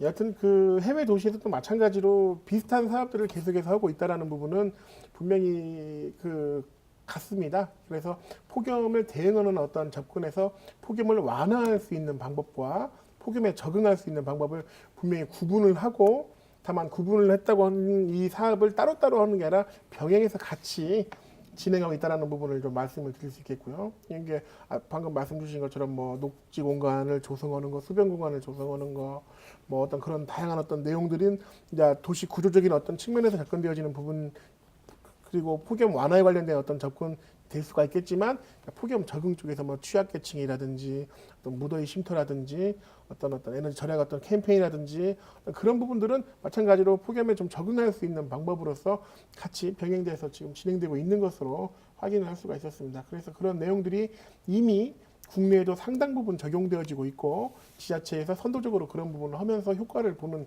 어떤 그런 지역도 있고 예를 들어서 우리 그 횡단보도 그늘막 있지 않았습니까? 그늘막 같은 경우는 서울에서 그다음에 전주에서 먼저 시행이 됐던 것으로 알고 있어요. 근데 대구에서도 먼저 시행이 됐었고, 근데 그 이후에 이제 작년부터 광주시가 이제 그늘막을 도입해서 올해 그 광주시가 그 예를 들어서 재난재해에 잘 대응했다고 행안부에서 뭐 상을 받은 것으로 알고 있는데 그걸 통해서 교부세도 많이 받고 그래서 좋은 형태의 어떤 그런 그늘막도 많이 지금 확대 보급한 것으로 알고 있습니다. 그런 어떤 접근들도 그 해외에서도 많이 어떤 있는 내용들이다라고 생각합니다. 한 가지 조금 좀 제안하고 이제 어차피 그 사례로 나와가지고 제안드리고 싶은 게 이제 쿨존이라는 어떤 그런 부분이 있어요. 우리가 이제 무더위 쉼터를 운영하다 보니까 어떤 문제들이 발생하게 되냐면 계층 간의 위화감 때문에 좀 문제가 좀 발생하는 것 같더라고요. 그래서 이미 무더위 쉼터는 보통 그 광주 관내 한 1,600여 개의 무더위 쉼터가 있는데 보통 이제 이게 그 경로당에 좀 위치하고 있는 부분에 있어서 그 경로당에 위치를 하다 보니까 그분들은 자기들끼리 어떤 뭐랄까 좀 조직적인 어떤 느낌 그런 게 있어서 뭐 회비도 좀 걷고 그다음에 식비도 좀 한 달에 얼마씩 되고 그런 게 있는데 그런 회비라든지 식비가 부담되어서 참여를 하지 못하시는 분들도 계시고 그다음에 집에 있는데 경로당까지 좀 거리가 좀 있어서 몸이 불편한데 가기가 좀 어려운 부분도 있어서 못 가시는 분들도 계시고 그다음에 나도 더운데 젊은 나도 더운데 나도 거기 들어가고 싶은데 거기 들어가 보니까 전부 다 어르신들만 계셔서 근데 심지어는 그 어르신들이 에어컨 틀으라고 말씀을 드려도 에어컨비 많이 나온다고 전기세 많이 나온다고 무서워서 못 틀고 되는 어떤 그런 부분도 있고 따라서 이 무더위 쉼터에 관련되어 있는 부분을 좀 더 확대할 필요성이 있지 않을까 하는 그런 생각을 해봤습니다. 그래서 이 쿨존이라는 건 뭐냐면 우리 시내에 그 충장로 가보면 그 광주 모노폴리라는 어떤 그게 몇 군데 있지 않습니까? 그런 형태로 몇 군데 어떤 그 특정 지점을 좀 시원한 공간을 좀 만들어서 예를 들면 그곳에서 젊은 사람 남녀노소 할 것 없이 좀 쉴 수 있게 좀 그런 부분을 좀 만들어주는 것도 좀 필요할 것 같고 우선 그 정도까지를 제가 좀 말씀을 드리겠습니다. 예, 네. 쿨존도 좋은 아이디어 같습니다. 우리 김종필 팀장님 좀 추가적으로 말씀해 주시겠습니까? 네, 저희가 특히 네. 이제 강주 같은 경우는 그 이 도시 열섬의 주요 원인 중에 하나가 이제 도시 구조물이나 이런 것도 있겠지만 자동차 부분도 꽤 큰 부분 차지하고 있거든요. 특히 이제 강주 같은 경우는 이제 그 교통 분담률을 보면 대중교통 분담률이 26% 정도밖에 안 되고 승용차가 60%가 넘습니다. 이거는 서울과 비교해도 승용차 분담률이 한 2.5배 이상 이렇게 되거든요. 그렇게 되면 해외 사례를 봤을 때 우리가 강주 지역에 좀 취해야 되는 부분 봤을 때 좀 이런 대중교통 체계를 좀 공공성을 높이는 부분으로 조금 시급하게 좀 바꿔야 되는 부분이 있고요. 특히 이제 도로 다이어트 같은 걸 통해서 자전거의 분담률을 높이는 부분도 중요한 부분일 것 같습니다. 특히 이제 그 빗몰 투수층 같은 걸 부분도 조금 확장해서 해야 되는 부분이 있고요. 아까 쿨존 같은 부분도 말씀하셨는데 실질적으로 빛을 이렇게 복사를 받아들이지 않고 반사를 해야 되는 부분이 중요한 부분인데요. 실제적으로 밝은 색을 계속 보고 있으면 눈이 피로도가 높기 때문에 그런 부분에 조금 한계가 있습니다. 근데 제가 알기로는 그런 부분이 기술적으로 이제 해결된 게 쿨 컬러라는 부분이 있거든요. 봤었을 때 일반적인 색깔임에도 불구하고 빛 반사율이 높아서 이것을 잘 활용하면 그 도로의 도포를 그런 색깔로 한다든지 주차장이라든지 건물의 벽이라든지 이런 부분을 쿨 컬러로 좀 교체하는 부분도 우리가 조금 회의적인 부분에서 좀 취해야 되는 부분 사례가 아니겠나 하는 생각을 해봅니다. 네, 좋은 아이디어들이 계속 나오고 있는데요. 충분한 수의 공원과 녹지 조성 그리고 옥상 정원, 가로수를 조성해서 또 우리가 좀 열섬 현상을 완화시킬 수 있다 이런 얘기도 하는데 우리 나정아 주무관님 어떻게 보세요 그 부분은? 네. 녹지가 주변 지역의 온도 강화에 큰 영향을 미치고 있는 것으로 나타나고 있습니다. 특히나 도시공원과 같은 도시 내의 녹지는 도시 열섬 현상을 완화시켜주는 효과도 있습니다. 대부분의 경우 녹지를 조성할 충분한 공간이 없다는 것이 현실이나 짜투리 공간을 활용한 포켓공원이나 옥상 녹화, 벽면 녹화, 이동형 녹화 등 여러 가지 방법으로 도시 열섬 현상을 완화할 수 있습니다. 시에서는 이런 열섬 완화를 위해서 공간상의 제약이 있기 때문에 소규모의 도시 공원을 계획하고 있습니다. 앞서 잠깐 소개해 드렸듯이 광주 녹지 한평 늘리기 조성 사업이 내년부터 공모로 시행되니 시민들의 많은 관심 바랍니다. 네, 여러 가지 이제 계획들을 마련하고 계신데 우리 김종필 팀장님 좀 덧붙여서 말씀해 주시죠. 첨언해서 좀 말씀을 드리면요. 일단은 지금 녹지를 확대하기는 좀 쉽지는 않은 것 같습니다. 광주시에서 나무 심기도 쉽지 않을 것 같고요. 그렇지만 최소한 녹지가 줄어들지 않을 정도의 계획과 대응이 좀 필요할 것 같고 좀 우려되는 부분이 저희가 2020년 되면 도시공원 일몰제를 위해서 공원들이 많이 이제 사유화되고 재산권 행사에 되면 녹지율이 떨어질 것으로 좀 예상이 되거든요. 그에 대한 좀 시급한 대책이 필요하고 특히 앞에서도 이제 가로수 얘기가 좀 해주셨는데 큰 나무 같은 경우는 2리터 페트병에 500개에 해당되는 물을 하루에 이제 분산하는 효과가 있거든요. 그런 이제 가로수 관리를 좀 더 철저히 하고 그에 관련된 좀 더 체계적인 관리를 했었을 때 좀 더 도시 열섬 완화하는 효과를 얻을 수 있을 거라 생각합니다. 네, 또 일부에서는 물길이 흘러가는 통로를 조성하거나 또 기존에 존재하는 도시 내 하천들을 좀 잘 활용하면 또 효과가 있겠다 이런 얘기들도 합니다. 여기에 대해서 오병철 연구원님 어떻게 보십니까? 제가 일주일에 한번 말씀을 드렸었던 기억이 나는데요. 사실 그 서울의 그 청계천이 개발한다고 했을 때 상당히 반대가 많았음에도 불구하고 청계천 개발을 강행했죠. 그러고 나서 청계천 주변의 온도가 서울시 평균 온도보다 3도 가까이 떨어지게 된 부분을 우리는 그 매스 미디어라든지 그런 부분을 통해서 알 수가 있었습니다. 이게 이제 비단 청계천뿐만이 아니라 광주천 같은 경우도 광주에서 발생하는 냉기류가 사실 엄밀하게 그 연구 결과입니다만 그 냉기류가 주변 150m 마을까지도 그 영향을 미칠 수 있다. 하지만 현재는 그 차열돼서 그런 부분이 좀 건물에 의해서 차열되어서 그런 부분이 좀 어려운 상황이다라는 그런 부분이 있어서 사실 뭐 물길을 흘러가는 통로를 조성하는 어떤 그런 부분들도 중요하지만 이러한 냉기류들을 잘 활용할 수 있는 어떤 종합적인 어떤 접근이 좀 필요할 것 같다라고 말씀을 드릴 수 있겠습니다. 예를 들어서 우리가 기존에 뭐 그 덮어버렸던 어떤 그런 하천으로 다시 복귀할 필요성이 있을지도 모르겠습니다.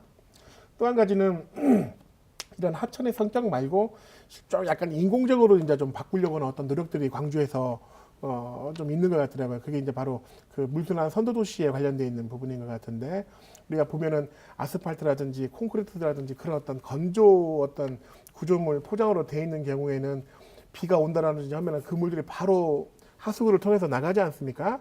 근데 물순환 선도도시를 해가지고 물이 좀 머물고 갈 수 있는 도시. 그래서 아까 우리 김종필 팀장님 말씀 주신 것처럼 어떤 녹지 공간에서 그 어떤 증발량이나 증산량이 좀 나올 수 있는 수증기 그런 거에 나올 수 있는 어떤 그런 공간을 만드는 피복 구조를 지금 그 현재 그 상무지구 일대에 추진을 하고 있더라고요. 그래서 이 물순환 선도도시 사업도 분명히 열세면은 효과가 있고 상당히 큰 어떤 포션을 차지할 수 있을 것으로 기대되는 부분이 있어서 이 사업을 잘 마무리 지셔서 향후에 광주시 전역에 이런 부분들이 좀 그 확장될 수 있도록 좀 행정에 좀 이런 부분도 좀 제안을 좀 드리고 싶습니다. 네, 오늘 저희가 90분 동안 열섬 현상 어떻게 완화시킬 것인가에 대한 얘기를 해봤는데 이제 마무리할 시간이 됐습니다. 그래서 마무리 발언을 부탁드리겠습니다. 먼저 우리 나정아 주무관님 말씀해 주시죠. 저는 시민분들께 말씀드리고 싶습니다.